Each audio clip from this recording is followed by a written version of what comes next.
विवेक बता रहा है ठीक नहीं है, लेकिन मन कर्मेंद्रियों के अधीन होने के कारण वो कुछ न कुछ कर लेता, और करने के बाद फिर सोचता नहीं करते तो अच्छा था, नहीं बोलते तो अच्छा था, देखो संबंध बिगड़ गए, इनसे दूरी हो गई, इनको बहुत ख्याल चला, और फिर उसको सोचते सोचते पश्चाताप करता है।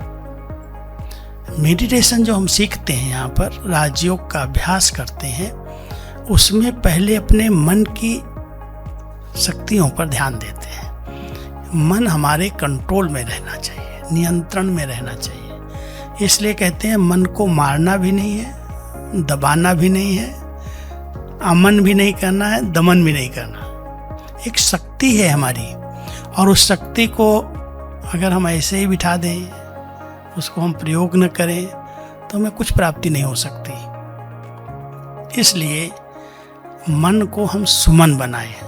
जो संकल्प हमारे चल रहे हैं और निरंतर चलते हैं, उसको कोई ब्रेक है ही नहीं। उसका सबसे बड़ा कारण, पहला कारण है जिस प्रकार के संग में हम रहते हैं, जिस प्रकार का हम भोजन करते हैं, जिस प्रकार का हम साहित्य पढ़ते हैं, जिस प्रकार के दृश्य श्रव्य सुनते और देखते हैं, उन सब का प्रभाव पहले मन के ऊपर पड़ता है। एक है सब कॉन्शियस माइंड और एक है कॉन्शियस में मन। मन की सूक्ष्म गति पर कभी ध्यान देना। मान लो यहाँ बैठे हैं, सुन रहे हैं, फिर भी जहाँ पर भी कोई अटैच होंगे, कारोबार से, संबंधों से, किसी देहधारी से, किसी प्रकार से, तो मन यहाँ बैठे बैठे पता नहीं कहाँ चला जाएगा। सुन यहाँ रहे हैं, बैठे इस आध्यात्मिक वातावरण में है, लेकिन वो जैसे सुनते हुए व्यक्ति सुनता ही नहीं, हाजिर नहीं है यहाँ पर, बहुत ज़्यादा स्पीड है उसकी। और यहाँ बैठ कर के भी आप कई दृश्यों का निर्माण कर सकते हैं। यहाँ बैठे भी अगर आपका कहीं लंदन अमेरिका में भी संबंध होगा, कनेक्शन होगा, तो उसके लिए आपको टिकट और प्लेन की ज़रूरत नहीं है, फटाफट एक सेकंड में वहाँ पर जैसे पहुँच गए। तो आत्मा की सबसे मुख्य प्रमुख शक्ति है मन, और मन को जब तक हमने कंट्रोल में नहीं रखा, तब तक वो कहीं ना कहीं दुख देगा, परेशान करेगा, भटकेगा। Sunday Talk at Shanti Sarovar. Om Shanti. Good evening. Welcome to this refreshing Sunday evening talk. First time कौन आए हैं आज? एक बार हाथ उठाएंगे जो फर्स्ट टाइम आए हैं। अच्छा, थोड़ा आगे आगे आ जाएंगे, बहुत दूर दूर अगर बैठे थोड़ा आगे आ जाइए। ओके, सो वैसे तो आप सभी ब्रह्मा कुमारीज़ के एक्टिविटीज़ से सभी परिचित हैं, फिर भी हम थोड़ा सा ब्रीफ में इंट्रोडक्शन देंगे। ब्रह्मा कुमारीज़ एक वर्ल्ड वाइड स्पिरिचुअल ऑर्गेनाइजेशन है जो पूरे विश्व के हर कोने में अपने सेंटर्स के द्वारा राजयोग मेडिटेशन की टीचिंग्स के द्वारा लाइफ में कैसे हमें पॉजिटिविटी लानी है, कैसे अपनी जो कोर वैल्यूज़ हैं, इनर पावर्स है, उसको अपने लाइफस्टाइल में कैसे प्रैक्टिस करना है। सुनते तो बहुत हैं, लेकिन वर्क और लाइफ में ये जो बैलेंस की बहुत ज़रूरत है, इन वैल्यूज़ को साथ लेते हुए कैसे चलना है, तो ब्रह्मा कुमारीज़ अपने 20 विंग्स जो सारे विश्व में अलग अलग प्रकार से सेवाएं करते हैं, और लगभग 110 कंट्रीज़ में ब्रह्मा कुमारीज़ के सेंटर्स भी हैं, तो अपने अलग अलग विंग्स के द्वारा वो अपनी सेवाएं देती है। और रेगुलर टीचिंग्स में विशेष रूप से 7 डेज़ मेडिटेशन कोर्स होता है, जो आप में से कईयों ने शायद किया भी होगा। तो ऐसे इस संस्था की कई सारी गतिविधियां निरंतर चलती रहती है। और इसी संस्था का जो फाउंडेशन है वो 1930 में स्टार्ट हुआ है ना। हम में से तो पैदा भी नहीं हुए हैं 1930 में, लेकिन कराची जो पाकिस्तान का वहाँ हिस्सा था, विभाजन के पहले, पार्टीशन के पहले वहाँ शुरू हुआ। और उसके बाद जब भारत में ट्रांसफ़र हुआ तो यहाँ के हेड क्वार्टर माउंट आबू से एक ऑफिशियली रूप से इस संस्था को स्टार्ट किया गया और हमें आज आप सभी को ये बताते हुए बहुत बहुत खुशी हो रही है कि उस शुरुआत के समय से जिन्होंने इस संस्था में एक कोर मेंबर के रूप में अपनी सेवाएं दी, अपनी खूबियों को भगवान के लिए अर्पित किया, तो ऐसे विशेष व्यक्तित्व से आज हम सभी मिल रहे हैं। हम सभी एक बार ज़ोरदार तालियों से आदरणीय राजू भाई जी का बहुत बहुत इस संडे इवनिंग टॉक में स्वागत करते हैं। और बहुत ये गौरव की बात है कि इतने समय से, मैं कहूँगी कि 1972 से आप समर्पित रूप से हेडक्वार्टर में अपनी सेवाएं दे रहे हैं। और आप में से कई लोगों ने सुना होगा जो रेगुलर क्लासेस होती है ब्रह्मा कुमारीज़ की, उसमें खास मुरली क्लास हम सुनते हैं। तो वो जो मुरली पब्लिशिंग, टाइपिंग और उसकी सेटिंग की सारी सेवाएं हैं, वो आप 1976 से संभाल रहे हैं।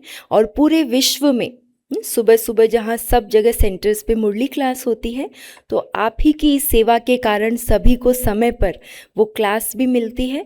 और साथ ही आप rural and agriculture development wing के विशेष आप उस सेवा का प्रतिनिधित्व करते हैं। और उसी के अंतर्गत एक बहुत सुंदर प्रोजेक्ट है शाश्वत यौगिक खेती। नाम सुना है किसी ने?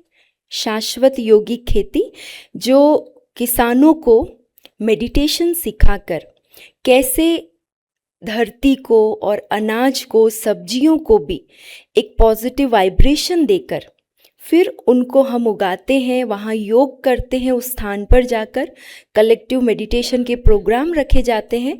तो ये गवर्नमेंट के द्वारा भी बहुत इसको एप्रिसिएशन भी मिला है। और ये सेवाएं भाई साहब के ही दिशा निर्देशन में संचालित होती है। साथ ही आपके रेगुलर टॉक शो भी चलते हैं पीस ऑफ माइंड चैनल में, जिसका नाम है अमूल्य रतन। और आपने बहुत सारी किताबें भी लिखी है। वैसे तो हम कहेंगे भाई साहब का पूरा ही जीवन किताबों के साथ ही बीता है। आज की जनरेशन का जीवन किसके साथ बीतता है? मोबाइल के साथ। और हमने देखा है भाई साहब के अंदर इतनी नॉलेज है जो मतलब शायद सुनने वाला थक सकता है, लेकिन उनका नॉलेज का जो भंडार है वो ख़त्म नहीं होगा, इतना उनके अंदर नॉलेज है।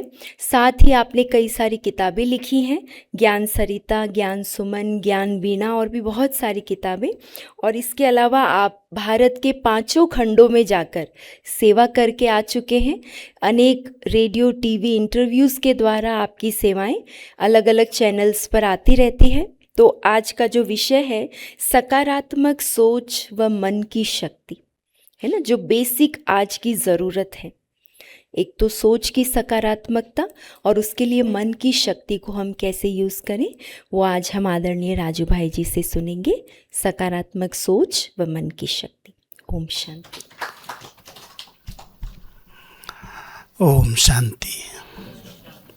आप सभी ने ईश्वरीय विश्वविद्यालय की पढ़ाई के कोर्स से शायद किए होंगे, किए हैं? किसने किसने किए हैं? उसमें पहला लेसन कौन सा पढ़ाया गया? हु एम आई। और अगर ये पहली किसी ने हल कर ली तो सब बातों का हल उसको मिल जाएगा। क्योंकि जितनी प्रॉब्लम्स इस समय हैं वो सब देह से रिलेटेड है। देह अभिमान आया, देह भान आया, देह अहंकार आया, और उसके कारण ही व्यक्ति छोटी छोटी बातों में मैं करता है। मैं पढ़ा लिखा हूँ, मैं बहुत होशियार हूँ, मैं बुद्धिमान हूँ, मैं पैसे वाला हूँ, मैं बहुत ऊंचे पद पर हूँ। और उसमें क्या होता है? अहंकार के कारण फिर टकराव होता है। अगर किसी ने उसकी बात को नहीं समझा, नहीं सुना, तो उसको अपना अपमान महसूस होता है कि मेरी बात सुनी नहीं जाती, समझी नहीं जाती। और फिर उसके बाद क्या होता है? नेगेटिव चिंतन चलना शुरू हो जाते हैं, ये ऐसे हैं, ये ऐसे हैं, ये ऐसे हैं। तो आज के इस विषय के अंतर्गत मैं आपको मन की शक्तियों को बढ़ाएं कैसे, क्योंकि वर्तमान समय जो छोटी मोटी परिस्थितियां आती हैं, उसमें हम बहुत जल्दी उलझ जाते हैं, बहुत जल्दी प्रश्न तनाव में आ जाते हैं, क्यों, क्या, कैसे, अनेक प्रश्न उठ जाते हैं। इसलिए हमारी अगर जैसे शरीर की इम्यूनिटी पावर अगर अच्छी है तो कुछ भी वायुमंडल में परिवर्तन होता है, हवा पानी ठंडी आती है तो जल्दी उसको बीमारी का इफेक्ट नहीं आता, पार कर लेता है, क्योंकि उसके शारीरिक शक्ति है।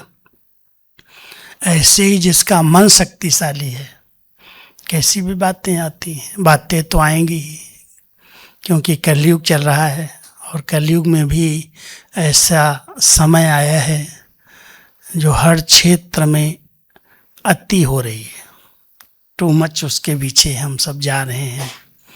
चाहे साइंस ने अपने अति के रूप में हम सबको दिखाया है, आजकल क्या क्या साधन निकाल दिए हैं।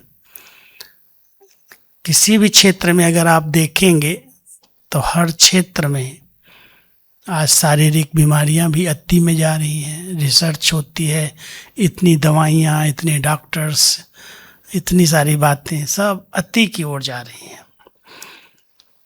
और अति जब होती है तो उसका अंत भी होता है, लेकिन अंत होता है तो उसके बाद फिर से आदि होती है। तो इस बात को समझने के लिए ईश्वरीय विश्वविद्यालय में जो पहला पाठ पढ़ाया गया कि मैं कौन हूँ और मेरी शक्तियाँ क्या हैं, तो आत्मा की सबसे बड़ी शक्ति मन है, संकल्प शक्ति। कहते भी हैं जैसा सोचोगे वैसा बन जाओगे, चिंतन धारा को परिवर्तन कर लो तो जीवन बदल जाएगी। ये चिंतन है, कभी हम इस पर ध्यान नहीं दे पाते, सोचते रहते क्या सोच रहे हैं, उसकी क्या रिजल्ट होगी, परिणाम की इच्छा नहीं है। संकल्प चल गए तो कल सोचने लगे। 3-4 प्रकार के संकल्प सारे दिन हमारे चलते हैं। एक है जो आवश्यक है, कोई कारोबार है, कोई आपकी जवाबदारी है, उसके विषय में चिंतन करना, उसके विषय में सोचना, वो आवश्यक है। एक है साधारण रीति से खाना पीना, इसके संकल्प चलते हैं। लेकिन एक संकल्प है जिनका कोई किसी बात से कनेक्शन ही नहीं है, व्यर्थ हैं। दूसरे हैं नेगेटिव हैं, ऐसा क्यों करते हैं, ऐसे नहीं होना चाहिए, सरकार ऐसी है, ये सब साधन ऐसे हैं, दोष देते रहते हैं, उनकी नेगेटिव वृत्तियाँ। तो आवश्यक संकल्प, साधारण संकल्प, व्यर्थ संकल्प, नेगेटिव संकल्प, ये मन इन्हीं में उलझा हुआ रहता है। लेकिन जो सबसे श्रेष्ठ संकल्प है, मैं कौन हूँ, मैं कहाँ से आया हूँ, मैं किस लिए आया हूँ, मुझे क्या करना है, उसका परिणाम क्या होगा, अगर ये चिंतन चलता है तो आत्मा व्यर्थ से मुक्त हो जाती है, वो शक्तिशाली बन जाती है। मन के संकल्पों की उत्पत्ति कैसे होती है, कभी इस पर विचार किया? संकल्प, भाई इसके संकल्प बड़े अच्छे चलते हैं, बहुत सकारात्मक हैं, बहुत पॉजिटिव सोचने वाला व्यक्ति है, इसके संकल्प ही कई ऐसे हैं जो उसका ओरा ही खराब हो जाता है नेगेटिव सोच करके। संकल्पों की उत्पत्ति का कारण क्या, कहाँ से उत्पन्न हो गए, कभी विचार किया? जो संकल्प हमारे चल रहे हैं और निरंतर चलते हैं, उसको कोई ब्रेक है ही नहीं, उसका सबसे बड़ा कारण, पहला कारण है जिस प्रकार के संग में हम रहते हैं, जिस प्रकार का हम भोजन करते हैं, जिस प्रकार का हम साहित्य पढ़ते हैं, जिस प्रकार के दृश्य श्रव्य सुनते और देखते हैं, उन सब का प्रभाव पहले मन के ऊपर पड़ता है। एक है सब कॉन्शियस माइंड और एक है कॉन्शियस में मन। मन की सूक्ष्म गति पर कभी ध्यान देना, मान लो यहाँ बैठे हैं, सुन रहे हैं, फिर भी जहाँ पर भी कोई अटैच होंगे, कारोबार से, संबंधों से, किसी देहधारी से, किसी प्रकार से, तो मन यहाँ बैठे बैठे पता नहीं कहाँ चला जाएगा। सुन यहाँ रहे हैं, बैठे इस आध्यात्मिक वातावरण में है, लेकिन वो जैसे सुनते हुए व्यक्ति सुनता ही नहीं, हाजिर नहीं है यहाँ पर, बहुत ज़्यादा स्पीड है उसकी। और यहाँ बैठ कर के भी आप कई दृश्यों का निर्माण कर सकते हैं। यहाँ बैठे भी अगर आपका कहीं लंदन अमेरिका में भी संबंध होगा, कनेक्शन होगा, तो उसके लिए आपको टिकट और प्लेन की ज़रूरत नहीं है, फटाफट 1 सेकंड में वहाँ पर जैसे पहुँच गए। तो आत्मा की सबसे मुख्य प्रमुख शक्ति है मन। और मन को जब तक हमने कंट्रोल में नहीं रखा, तब तक वो कहीं ना कहीं दुख देगा, परेशान करेगा, भटकेगा। और कई ऐसी बातें हैं जो मन के अंदर अगर हमने ले लिया तो क्या होता है, संकल्प चलना शुरू हो गए, नींद फिट गई, तनाव पैदा हो गया, चिड़चिड़े हो गए, गुस्से में आ गए, कुछ भी कर बैठेंगे। और करने के बाद फिर क्या होता है, मान लो जो नहीं करना चाहिए और आपने कर लिया। 2 चीज़ें हैं मन के साथ, एक और भी चीज़ है। एक संकल्प करता है हम, संकल्प मन, और दूसरा उसी समय उसका विवेक, बुद्धि जिसको हम कहते हैं, वो तुरंत कहती है राइट है, ये रॉन्ग है, ये करना चाहिए, नहीं करना चाहिए। व्यक्ति के अंदर दोनों चीज़ें ही हैं, मन और बुद्धि। मन का काम है सोच लेना और बुद्धि का काम है उसी समय उसको बताना, ये राइट है, ये रॉन्ग है, ये करना चाहिए, ये नहीं करना चाहिए। लेकिन मन इतना कर्म इंद्रियों के अधीन हो गया है जो बुद्धि की, विवेक की बात को सुनता ही नहीं है, उसको दबा देता है, नहीं हमको करना ही है। करने के बाद भले उसको पश्चाताप करना पड़े कि नहीं करते तो अच्छा था। आप लोगों ने कभी बाल कैद देखी, बच्चों की कैद? एक बार मैं एक जगह पर गया, वो बहुत बड़ी जेल थी और उस जेल के अंदर मेडिटेशन रूम बनाया था। तो मुझे कहा कि आप आएंगे यूपी में, गाजियाबाद में। तो जब मैं उस जेल में गया तो जेलर थे, अधिकारी सब बैठे थे। उन्होंने कहा आपने जेल कभी देखी नहीं होगी, चलो मैं आपको चक्कर लगवाते हैं। तो जब चक्कर लगवाने मुझे ले गए तो सबसे पहले इतना ही बड़ा हाल था लगभग, उसका दरवाज़ा खुलवाया और उसमें सब छोटे छोटे बच्चे बैठे थे जो बाल कैद थी। मैं समझता हूँ सब अंडर एज वाले थे, 16 से कम वाले थे। तो मैंने जाते ही बोला, अरे साहब इन लोगों ने क्या ऐसा किया जो आपने इनको बंद करके जेल में रखा है? तो मेरे को और कोई उत्तर नहीं दिया। एक कुर्सी डलवाई, कहते आप यहाँ बैठो और आप इनको बुलाओ और इनसे पूछो तुमने क्या किया, क्यों तुमको जेल में रखा गया। तो मुझे बिठा दिया और मैंने छोटे छोटे बच्चे, एक ही ड्रेस बनाई हुई थी उनको जैसे सिखाने के हिसाब से भी, तो 2-3 बच्चों को मैंने बुलाया। आपने कहा इधर आओ, तुमको जेल में क्यों रखा है? तो केवल रो रहे थे, कोई जवाब नहीं दे रहे थे। मेरे से ऐसी भूल हो गई, मेरे से गलती हो गई, मैंने सोचा नहीं था, बस दुख के आंसू थे। कुछ तो अपराध किए हैं, चाहे किसी को मारा है, चाहे किसी को छेड़ा है, चाहे चोरी की है, चाहे कुछ भी किया, संस्कार। लेकिन वो जो परवश स्थिति है वो जेल तक ले गए उसको। अब वहाँ पश्चाताप कर रहा है और उसका कारण, परवश स्थिति का कारण है स्वयं पर सेल्फ कंट्रोल नहीं रहा। स्वयं पर अगर कंट्रोल हो कि मुझे नहीं करना है, ये हमारे समाज के हिसाब से, हमारे कुल के हिसाब से, हमारी मर्यादाओं के हिसाब से ठीक नहीं है, विवेक बता रहा है ठीक नहीं है, लेकिन मन कर्मेंद्रियों के अधीन होने के कारण वो कुछ न कुछ कर लेता और करने के बाद फिर सोचता नहीं करते तो अच्छा था, नहीं बोलते तो अच्छा था, देखो संबंध बिगड़ गए, इनसे दूरी हो गई, इनको बहुत ख्याल चला, और फिर उसको सोचते सोचते पश्चाताप करता है। मेडिटेशन जो हम सीखते हैं यहाँ पर, राजयोग का अभ्यास करते हैं, उसमें पहले अपने मन की शक्तियों पर ध्यान देते हैं। मन हमारे कंट्रोल में रहना चाहिए, नियंत्रण में रहना चाहिए। इसलिए कहते हैं मन को मारना भी नहीं है, दबाना भी नहीं है, अमन भी नहीं करना है, दमन भी नहीं करना है। एक शक्ति है हमारी, और उस शक्ति को अगर हम ऐसे ही बिठा दें, उसको हम प्रयोग न करें, तो हमें कुछ प्राप्ति नहीं हो सकती। इसलिए मन को हम सुमन बनाएं, उसको सकारात्मक चिंतन दे करके, अच्छा संग दे करके, अच्छा साहित्य दे करके।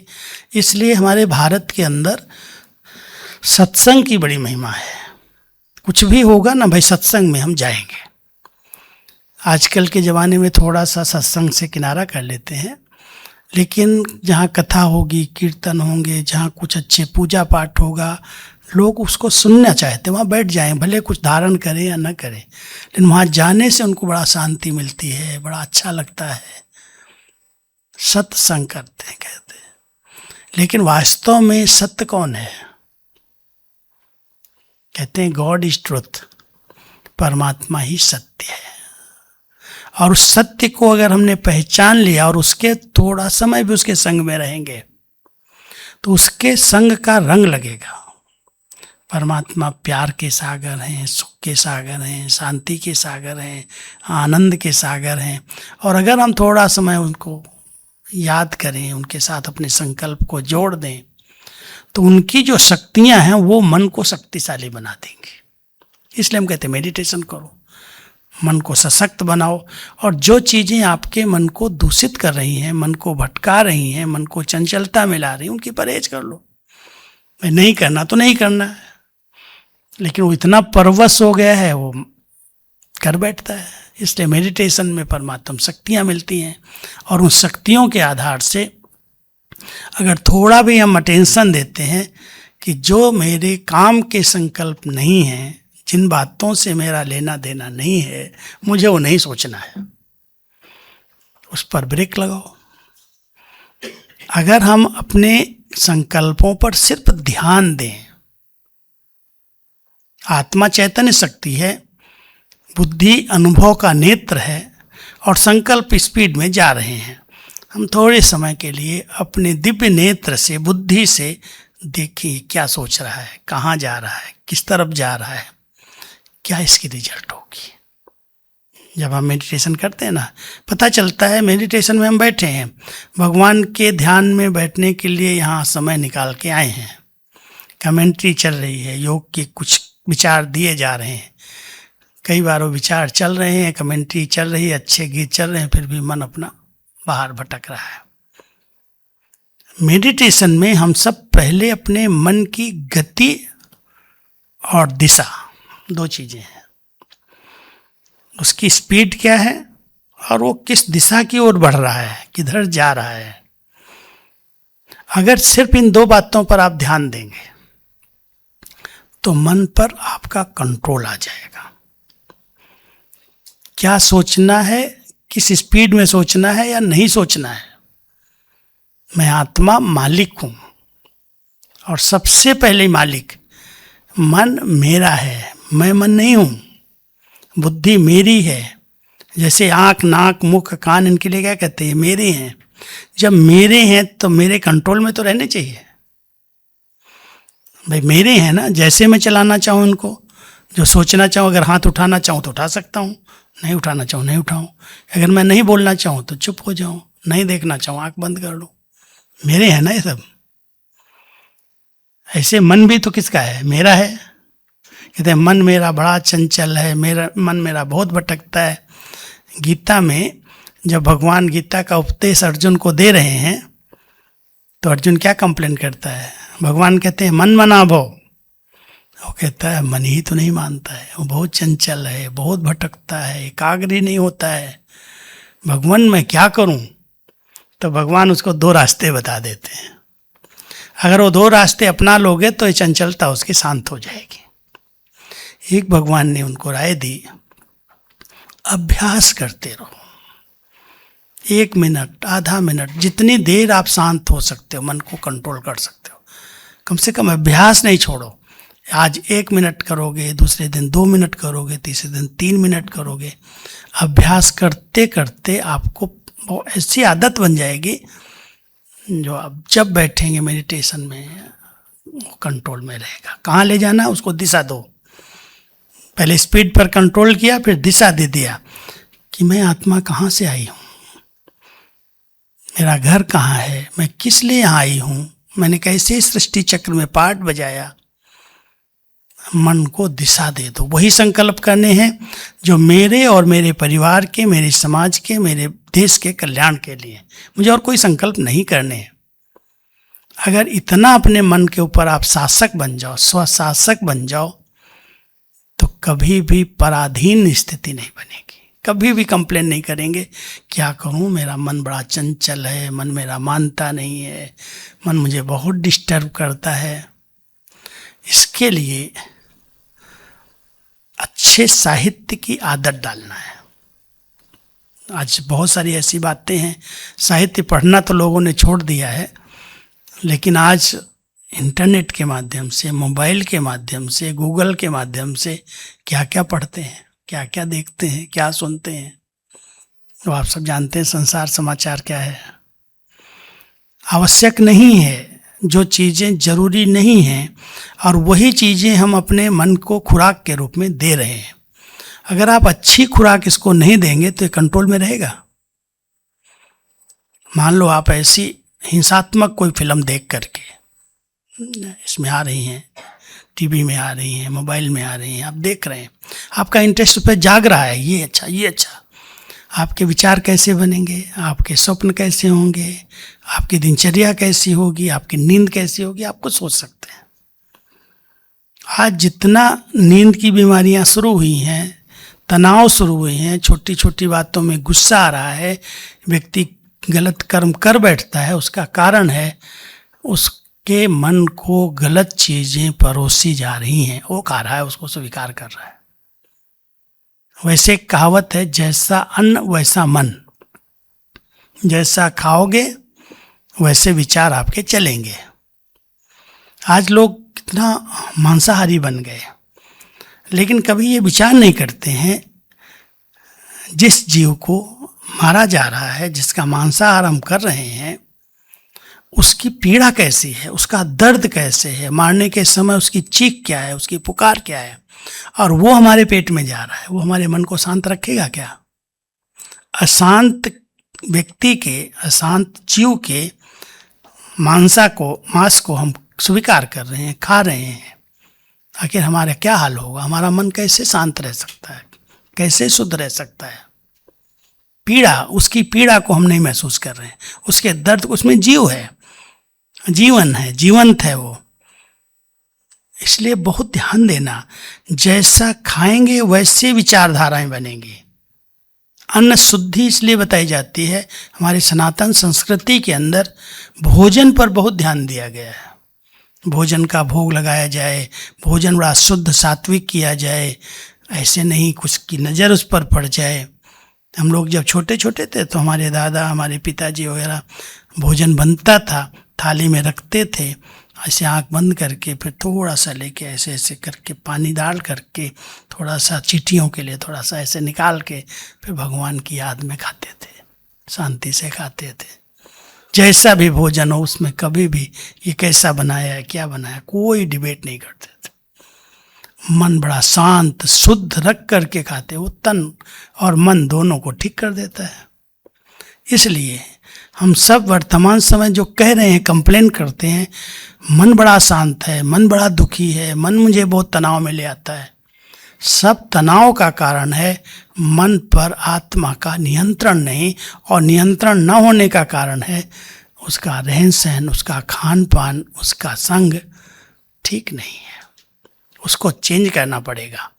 अगर कोई व्यक्ति, मान लो कोई बच्चा है, अच्छे घर में पला, जन्म लिया, जिसके घर में जरा भी कोई बीड़ी सिगरेट भी नहीं पीता है, सात्विक है, वैष्णव है, वल्लभाचारी है, लेकिन वो बच्चा जब स्कूल में जाता है, वहाँ उसको अगर गलत संग मिल गया किसी बच्चे का, घर में कोई नहीं पी रहा, घर में कोई नहीं कर रहा है कुछ भी, लेकिन वो संगत में गया और संग के कारण वो पहले जो पीने वाला है, खाने वाला है, वो कहेगा अरे देख तो टेस्ट करके कितना अच्छा है, हम खर्चा करते हैं। एक दिन खिलाएगा, 2 दिन पिलाएगा, कुछ करेगा, और धीरे धीरे उसकी आदत बन जाएगी।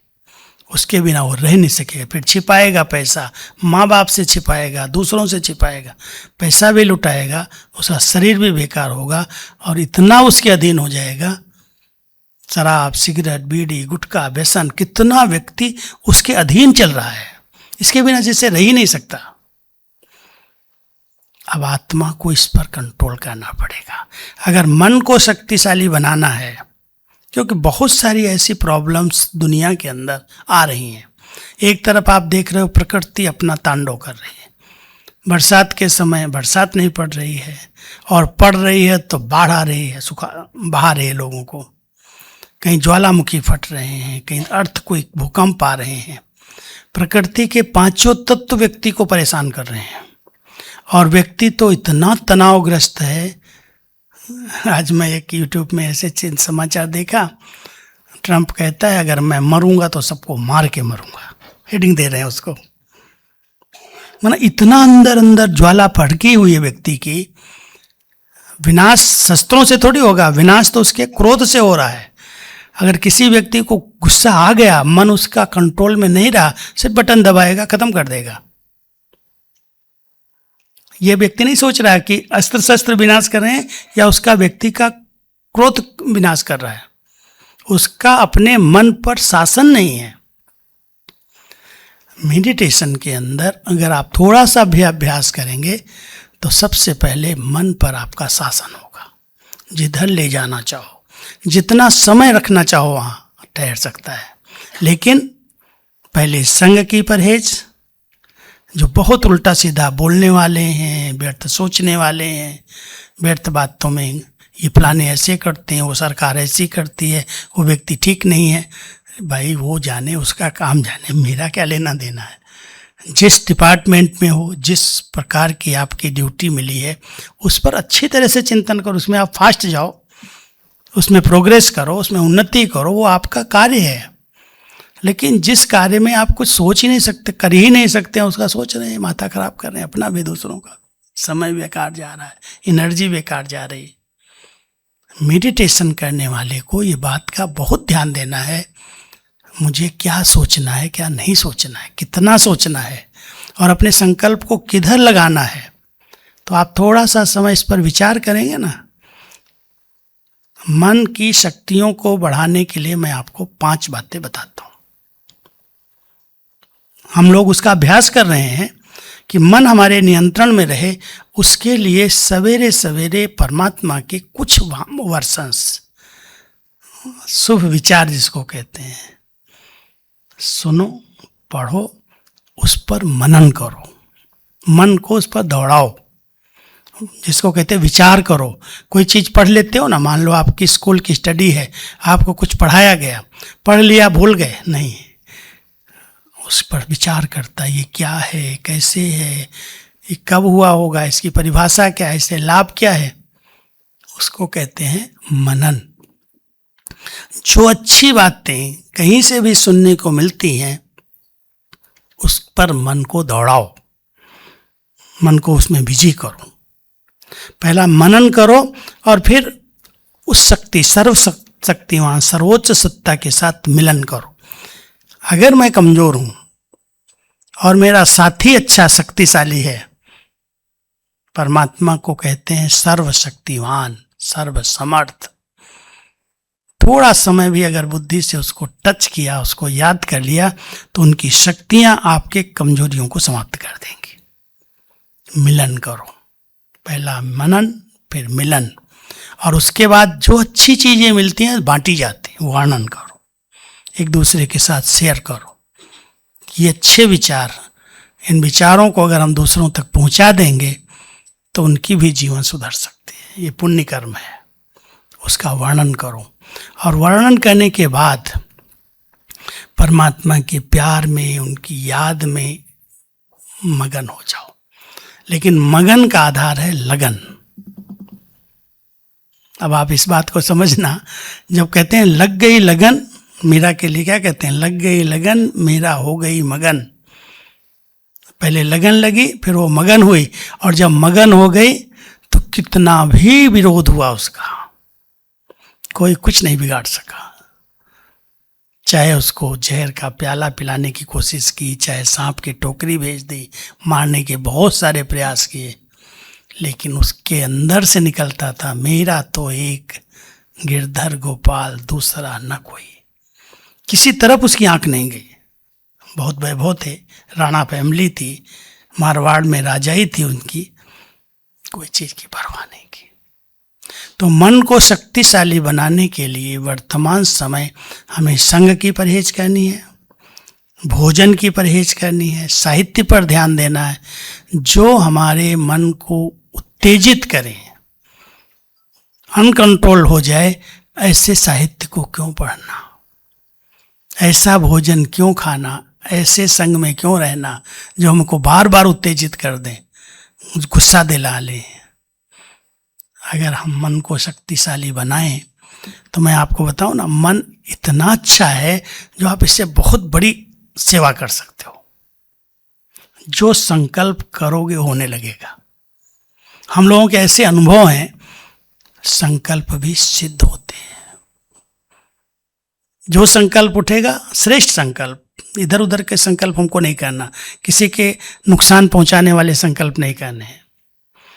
लेकिन अगर संकल्प अच्छे चल रहे हैं और कर लिया है तो होना ही है, हो जाएगा। संकल्प सिद्ध होते हैं। इसलिए योगियों के वाणी का और संकल्प का बहुत बड़ा मान है, महिमा है। कहते हैं कुछ तो दो वचन बोलो मेरे लिए, आप मेरे घर में आके चरण तो घुमा दो, वहाँ के वाइब्रेशन ठीक हो जाएंगे। उनके संकल्प का जो ओरा है, आभा मंडल है, वो व्यक्ति को शांति, प्रेम, आनंद की अनुभूति कराता है। व्यक्ति बोल नहीं रहा है, लेकिन जो उसके अंदर बहुत सकारात्मक चिंतन, अच्छे अच्छे विचार चल रहे हैं, उससे एक आभा मंडल तैयार हो जाता है। जिधर से आप क्रॉस करेंगे, जो हमें प्रोजेक्ट मिला है हमारे विंग की तरफ से, रूरल विंग की तरफ से, यौगिक खेती का। यौगिक खेती के प्रोजेक्ट के अंदर केवल संकल्प शक्ति का प्रयोग हम करा रहे हैं। कोई फर्टिलाइजर नहीं डालना, कोई कीटनाशक दवाई नहीं डालना, जहर न खाना है न खिलाना है। प्राकृतिक खेती इसलिए करवाओ कि उस धरती की शक्ति खत्म हो गई है, उसको जरूरत है धरती माँ को अच्छे गोबर की, अच्छी खाद की, लेकिन वो अंग्रेजी दवाई नहीं, जहर नहीं। जो जरूरी है वो दो, लेकिन कुछ समय बहुत शुद्ध पवित्र संकल्प से उनको प्यार दो, उनको उनके पास जाओ, उनके समीप खड़े हो जाओ। हमने बहुत सारे ऐसे प्रयोग कराए। पेड़ के सामने 5 मिनट भी खड़े होकर बहुत अच्छा प्यार से उसको जल दो, पानी पिलाओ और उससे बहुत स्नेह से बात करो। तुम तो बहुत अच्छा पौधा है, तेरे अंदर बहुत अच्छे फल आएंगे, तुम्हारे फलों को भगवान को हम प्रसाद लगाएंगे, जो खाएगा उसका मन शुद्ध हो जाएगा। हमारे पास एक किसान है खेती करने वाला, वो कहता है शाम के समय पेड़ से कुछ तोड़ना नहीं चाहिए, पत्ते नहीं तोड़ने चाहिए। कोई को ज़रूरत पड़ती है, मान लो बहुत ज़रूरी है, तो पहले उस पेड़ के आगे खड़े होकर के उससे क्षमा लेता है, देखो हमको इस दवाई के लिए आपसे चाहिए, आपको मैं समझता हूँ मैं कष्ट दे रहा हूँ, लेकिन मुझे माफ़ करना, बहुत ज़रूरी है। बहुत प्यार से उनसे बोल करके, बात करके फिर उससे पत्ते अत्ते तोड़ेगा। ये हमारी भारतीय संस्कृति है। आपके घर में तुलसी है, कोई भी पौधा आपने लगाया है, प्यार से उसको पानी दे रहे हैं, उससे बात कर रहे हैं, आप उसका रिजल्ट देखेंगे, उससे वातावरण चेंज हो जाएगा। तो हम यौगिक खेती में इतने अच्छे अच्छे ऐसे प्रयोग कर रहे हैं, संकल्प शक्ति के प्रयोग, और उससे इतनी सुंदर रिजल्ट निकली है। एक भाई ने सब सिखाया इसको, एक पपीते का झाड़ लगाया और उसके सामने रोज 3 मिनट जाता था एक बार, और बहुत प्यार करता था उस पपीते के पौधे को, ऐसे देखता था, पानी पिलाता था और उसको कहता था तुम इतना लंबा होगा, तेरे अंदर इतने फल आएंगे, मेरी इच्छा है तुम 108 ऐसे बड़े बड़े फल दे, मीठे फल दे, जो हम भगवान को भोग लगाएं और तेरे फल सब स्वीकार करें, तुझको दुआएं दें। ऐसे पौधे से बात किया और 108 से भी अधिक फल आए उसमें। आप करके देखना, आपके घर में पौधे हों तो गमले में भी लगा के देख लो, फूल के पौधे लगा के देख लो, फलों के पौधे लगा के देख लो। आपकी विचार शक्ति, आपकी भावनाएं असंभव को संभव कर सकती हैं।